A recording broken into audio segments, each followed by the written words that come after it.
there, this is Lindsay, owner of North End Organic Nursery, and here is your Garden Minutes. Today we're going to talk about how to plant a bare root fruit tree. I've got a Honeycrisp apple here from Dave Wilson Nursery. We're also planting a couple others later on, but we're going to demonstrate on this guy.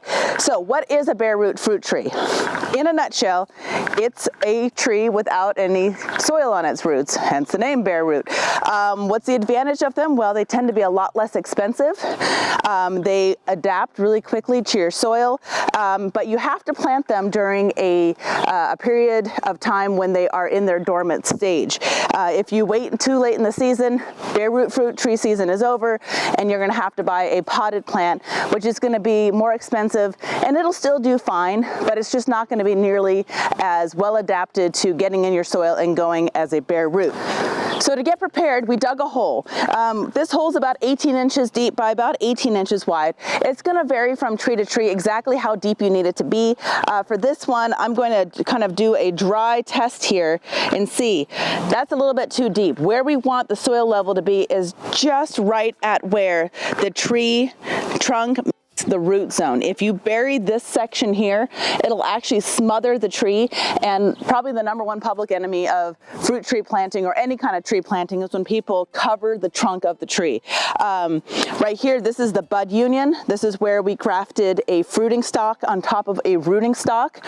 You want to make sure that any pruning cuts you do are always above the bud union. So this is a little bit too deep. I'm going to backfill it with a little bit of soil to support it. I want it to come up a little bit. Now, don't forget that as you're backfilling with soil, it is going to be a little bit fluffier, and you have to count on it sinking just a little bit. One of the biggest questions we get, what kind of soil should you backfill your tree with? Simple, your native soil. Imagine if you put in a bunch of really good, delicious, nutritious, high-density soil that your tree just absolutely loves. At some point, it's going to grow through that soil and into the native soil. Whether your soil's great or cruddy, it's going to have to get used to it eventually.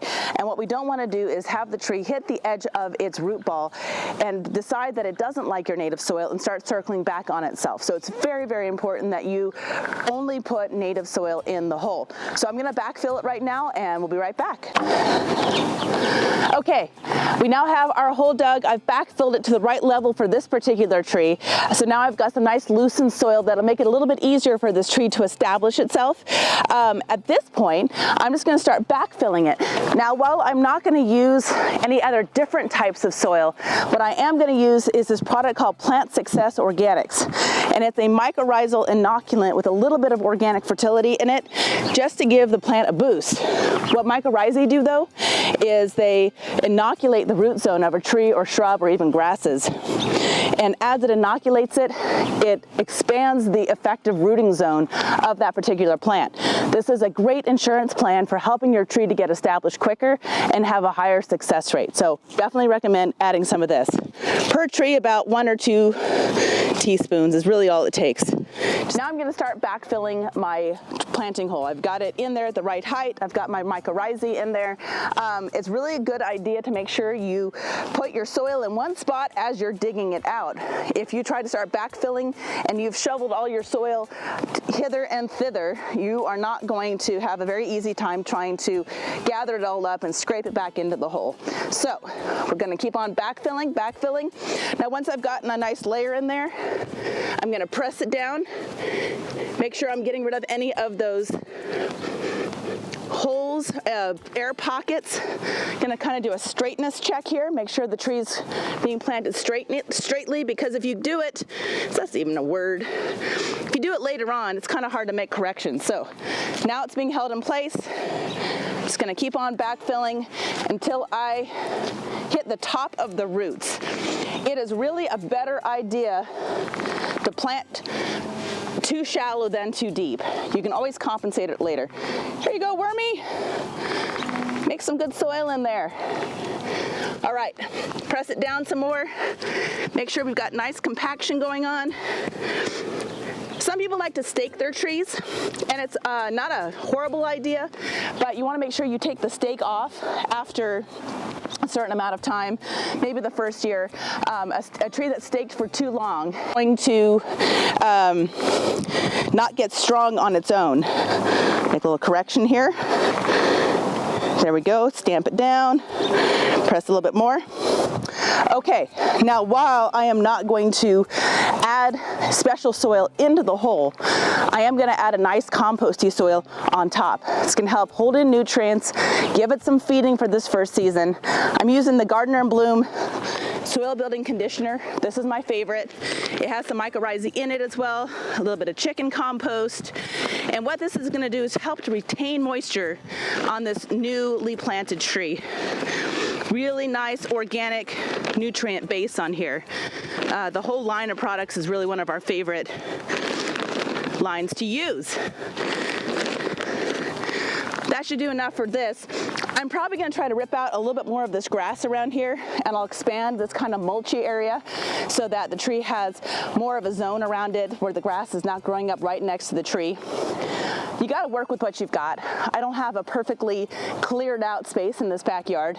Grass is going to grow. This is going to be a garden area, so you got to just work with what you've got.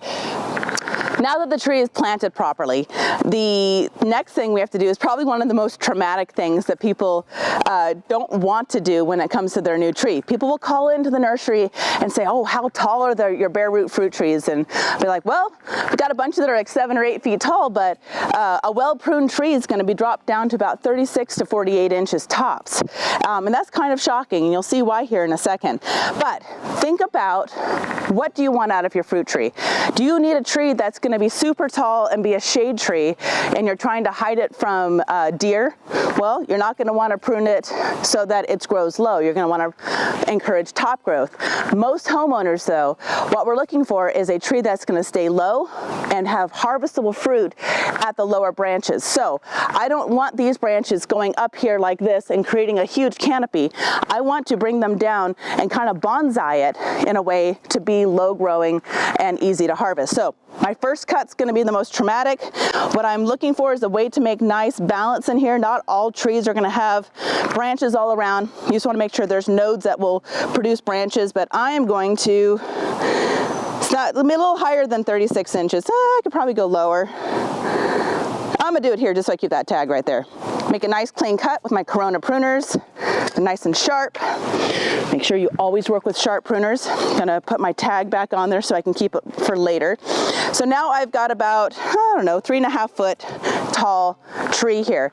Now this guy's broken, so I'm gonna cut this guy back. Make sure that when you're cutting them, you're cutting them to a node that will produce outward. What you don't want is any kind of node that is going to grow inward. So when I prune on this guy, this little node is going to push that way. That's going to be something that'll have to get pruned out later. If I take it down to this little guy here, that's a node that's going to come out this way. So here I go, right to there.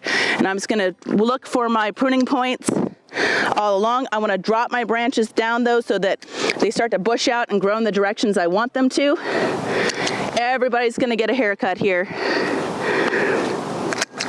I know this feels really, really unnatural to do. You bought this tree and now you're just treating it like a poodle and turning it into this little well-cut thing.